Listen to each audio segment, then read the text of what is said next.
श्री कृष्णाय नमः। श्री गोपी जन वल्लभाय नमः। श्री आचार्य जी महाप्रभु की 84 बैठक चरित्र 73। उज्जैन गोमती कुंड सांदीपनी आश्रम के पास, उज्जैन मध्य प्रदेश। एक समय श्री आचार्य जी महाप्रभु आप अवंतिकापुरी उज्जैन पधारे। वहाँ गोमती कुंड के ऊपर पीपल के वृक्ष के नीचे विराजे। पीछे क्षिप्रा नदी में स्नान कर गोमती कुंड के ऊपर पधारे। तब आपने दामोदर दास को आज्ञा की, दमला यह अवंतिकापुरी है।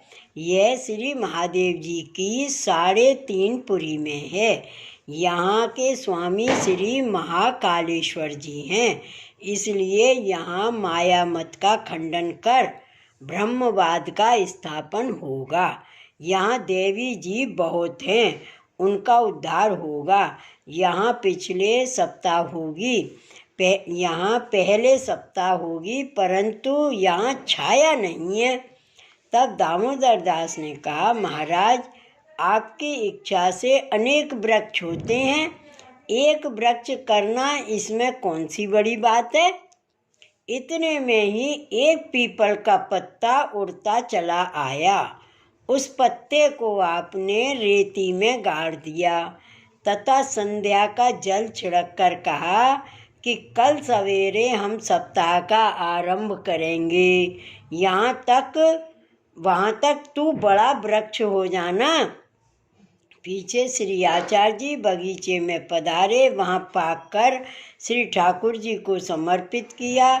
इसके पश्चात रात्रि को कथा हुई, पाछे पौड़ गए। सवेरे ब्रह्म मुहूर्त में श्री आचार्य जी ने स्नान किया। तब देखते हैं उस पीपल के पत्ते में से बड़ा पीपल का वृक्ष हो गया है। उसका फैलाव बड़े बगीचे में हो गया है। यह देखकर उस वृक्ष के नीचे श्री आचार्य जी विराजे।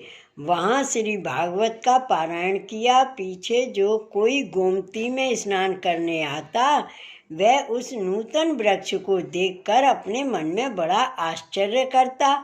ये गोमती कुंड पर अभी तक कोई वृक्ष नहीं था और यह एक रात्रि में ही इतना बड़ा वृक्ष हो गया। सैकड़ों वर्ष का वृक्ष हो, उसका भी इतना फैलाव नहीं होता है जैसा इसका है। इसलिए यह तो कुछ कारण है। इस प्रकार से सर्वजन परस्पर चर्चा करने लगे। कहने लगे, यहाँ श्री वल्लभाचार्य जी पधारे हैं, ऐसा सुनने में आता है। उनने पूर्व, पश्चिम, उत्तर, दक्षिण चारों दिशाओं में दिग्विजय की है। माया मत का खंडन कर ब्रह्मवाद का स्थापन किया है। ऐसा भी सुना है ये अग्नि कुंड से भगवद अवतार प्रकट हुए हैं। एक रात्रि में इतना बड़ा वृक्ष हुआ है, यह उन्हीं ने किया होगा। इस प्रकार प्रकट ईश्वर का प्रताप देखकर वहाँ के मायावादी सब अपने मन में भयभीत हुए। तो उनने विचार किया कि उनसे चर्चा करने की अपनी सामर्थ्य नहीं है। उनके तेज के सामने अपने से नहीं बोला जाएगा। कारण यह है कि उनको भस्म करने में जरा भी समय नहीं लगेगा। इसलिए अपने प्राणों की रक्षा चाहते हो तो यहाँ से भागना ही श्रेयस्कर होगा। तब सभी पंडित अवंतिका छोड़कर आसपास के गांवों में भाग गए। वहाँ श्री महादेव जी के 2 कृपा पात्र पंडित रहे। उनको श्री महादेव जी साक्षात दर्शन देते, तब वे खाना पीना करते थे। वहाँ श्री आचार्य जी ने सप्ताह की। वहाँ श्री महादेव जी नित्य कथा सुनने को आते थे। जब आप कथा कह चुकते, तब श्री महादेव जी अपने स्थान को पधारते। एक दिन उन सेवकों को दर्शन नहीं हुए, तब वे बैठे रहे। जब श्री महादेव जी पधारे तब उनको दर्शन हुआ। उन सेवकों ने प्रार्थना की, महाराज अभी तक दर्शन नहीं हुआ, उसका क्या कारण है। श्री महादेव जी ने कहा कि श्री वल्लभाचार्य जी यहाँ पधारे हैं, वे कथा कहते हैं, मैं सुनने को गया था। वहाँ से अभी कथा सुनकर आया हूँ। तब उन पंडितों ने कहा कि महाराज, श्री महाप्रभु जी के कारण सब पंडित गांव छोड़कर भाग गए हैं। हमने ऐसा भी सुना है कि उन्होंने माया मत का खंडन करके भक्ति मार्ग का स्थापन किया है, और आप तो नित्य कथा सुनने को जाते हो। तब श्री महादेव जी ने आज्ञा की, हमको पहले भगवद आज्ञा हुई थी कि माया मत प्रकट करो। अब आपकी इच्छा ऐसी है माया मत का खंडन कर भक्ति मार्ग की स्थापना करना है, इसलिए उनकी इच्छा हो वैसा करते हैं। पीछे उन दोनों भक्तों से श्री महादेव जी ने कहा कि मैं प्रातःकाल ही कथा सुनने को जाता हूँ, तुमको आना हो तो जल्दी आना, नहीं तो कथा सुनकर आऊँगा तब दर्शन होंगे। जब तक सप्ताह की कथा होगी तब तक मैं कथा नित्य सुनूंगा। इस प्रकार श्री महादेव जी नित्य कथा सुनते। जब कथा संपूर्ण हुई तब श्री महादेव जी ने नमस्कार किया। तब श्री आचार्य जी ने श्री महादेव जी से प्रार्थना की, महाराज, अवंतिकापुरी के स्वामी तो आप हैं और मायावादी यहाँ से भाग गए हैं, उनमें से कोई दिखता नहीं है। हमको तो मायावाद का खंडन करके ब्रह्मवाद का स्थापन करना है, इसलिए आप ही चर्चा करो, नहीं तो मायावादियों को बुलाओ। श्री महादेव जी ने कहा कि आप तो षड्गुण संपन्न हो, आपने पहले ही ईश्वरता दिखाई है। एक रात्रि में इतना बड़ा पीपल का वृक्ष किया, इसको देखकर भय के कारण सब भाग गए हैं। जीव की क्या सामर्थ्य है जो ईश्वर के सन्मुख आवे।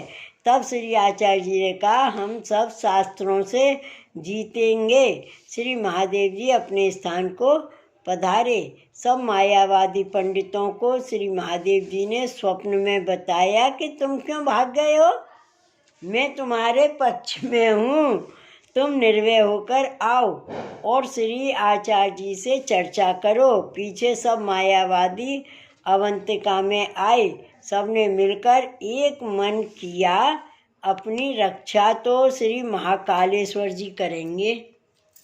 तब सभी श्री आचार्य जी के पास आए। श्री आचार्य जी ने सबको बैठाया। श्री महादेव जी भी गुप्त रूप से पधारे तथा आसन पर विराजे। श्री आचार्य जी ने सबको आज्ञा की, तुम सबसे चर्चा नहीं होगी, तुमसे षट शास्त्र के वक्ता हो, वह एक एक जन चर्चा करे। सबने मिलकर एक साथ प्रश्न किया।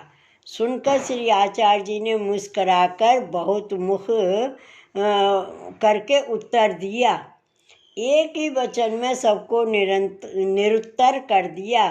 तब अवंतिकापुरी में जय जयकार हुआ। श्री महादेव जी बड़े प्रसन्न हुए।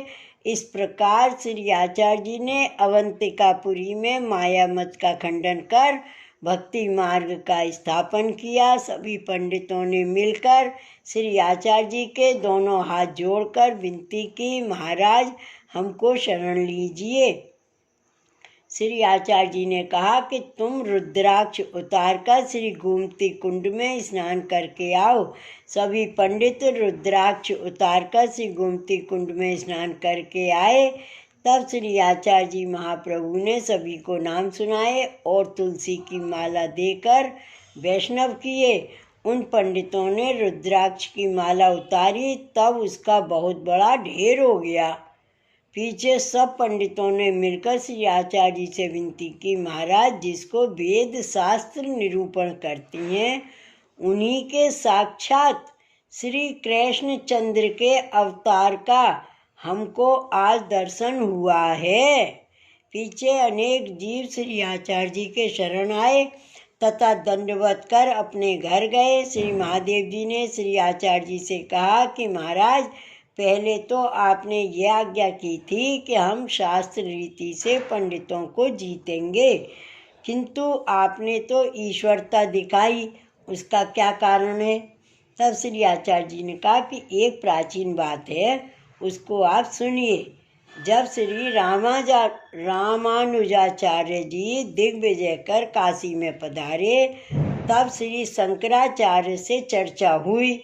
श्री शंकराचार्य जी तो आपका अवतार हैं, आपको तो 5 मुख का अधिकार है, इसीलिए श्री शंकराचार्य ने 5 मुख करके प्रश्न किया। श्री रामानुजाचार्य जी भी श्री शेष जी का अवतार हैं, उनको सहस्त्रमुख का अधिकार है, इसलिए उन्होंने सहस्त्रमुख से श्री शंकराचार्य जी को निरुत्तर किया। वैसे ही अभी यदि एक एक जन प्रश्न करता तो एक एक का उत्तर देते, परंतु एक साथ उनने अलग अलग विषयों के प्रश्न किए। उस समय आप तो पास ही विराजे थे, आपने उनको क्यों नहीं समझाया? इसलिए हमने उतरे मुख से एक साथ सभी को निरुत्तर किए। फिर भी आज्ञा करते हो कि आपने ईश्वरता दिखलाई। तब ऐसे प्रश्न सुनकर श्री महादेव जी बहुत प्रसन्न हुए। पीछे श्री आचार्य जी से मिलकर अपने स्थान पर पधारे। यह मातम देखकर अनेक जीव श्री आचार्य जी महाप्रभु के शरण आए। तब अवंतिकापुरी में जय जयकार हुआ। वह पीपल का वृक्ष जो रोपण किया वह अद्यापि दर्शन देता है। इस प्रकार का चरित्र कर आप श्री पुष्कर जी पधारे। श्री वल्लभाधीश की जय, श्री गोवर्धन नाथ की जय, श्री गोकुल नाथ की जय। जय जय श्री गोकुलेश, जय जय श्री गोकुलेश।